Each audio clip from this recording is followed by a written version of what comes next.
தென் மாவட்டங்களில் உள்ள கிராமப்புறத்தில் மட்டும் கோவில் திருவிழாக்கு முளைப்பாரி எடுப்பாங்க. இந்த முளைப்பாரியை எடுத்ததுக்கு அப்புறமா என்ன செய்வாங்க அப்படின்ட்டு நகர்ப்புறத்தில் இருக்கிற நிறைய பேருக்கு தெரியாது. தெரியாதவங்களுக்காக மட்டும்தான் அந்த வீடியோ. இந்த முளைப்பாரியை கடைசி நாள் திருவிழா அன்னைக்கு மட்டும் தான் இதை வெளியே எடுப்பாங்க. அது வரைக்கும் இதை வளர்க்குறவங்கள தவிர வேற யாருமே இதை பார்க்க கூட மாட்டாங்க. ஊரை சுற்றி வந்து கோவில் வாசல்ல வச்சு கும்மி அடிச்சுட்டு இந்த முளைப்பாரி எல்லாத்தையுமே எடுத்து கோவில் உள்ள கருவறைக்குள்ள வச்சிருவாங்க. கோவிலில் உள்ள எல்லா தெய்வங்களுக்குமே இந்த முளைப்பாரியை வைப்பாங்க.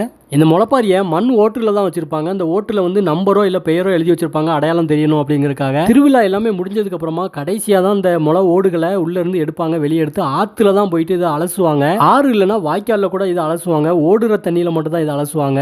அதுல இருக்கிற மண்ணை மட்டும் ஆத்துலயோ வாய்க்கால்லையோ அலசி எடுத்துட்டு வீட்டுக்கு வந்து இந்த மாதிரி செடியை மட்டும் கொண்டுட்டு வந்திருப்பாங்க. இதுல உள்ள வேர் பகுதியை மட்டும் கட் பண்ணிட்டு இதுல தலைமுடியை பின்ற மாதிரி இதை மாதிரி பின்னி இதை வந்து தலையிலேயே வச்சுக்குவாங்க. ஸ்கூல் பொண்ணுங்கெல்லாம் ஸ்கூலுக்கே வச்சுட்டு போவாங்க. இதை ஃப்ரிட்ஜில் கூட வச்சு ஒரு வாரம் வரைக்கும் நிறைய பேர் தலையில வைப்பாங்க. இதை வந்து ரொம்ப ரொம்ப புனிதமா பார்ப்பாங்க. இதுல வேர் பகுதியை கட் பண்ணிட்டு அதை கூட செடிக்குள்ள தான் போடுவாங்க. காலில் மிதிப்படுற மாதிரி இதை எதுலையுமே வைக்க மாட்டாங்க. இந்த முளைப்பாரி எப்படி போடுவாங்க, இதுல என்னெல்லாம் விதைகள் சேர்ப்பாங்க, எப்படி வளர்ப்பாங்க அப்படிங்கிறத பத்தி நான் பார்ட் 2 வீடியோ கண்டிப்பா போடுறேன். உங்களுக்கு இதுல என்னெல்லாம் கூடுதல் தகவல் தேவையோ நீங்க கமெண்ட்ல கேளுங்க, நான் கண்டிப்பா பதில் சொல்றேன்.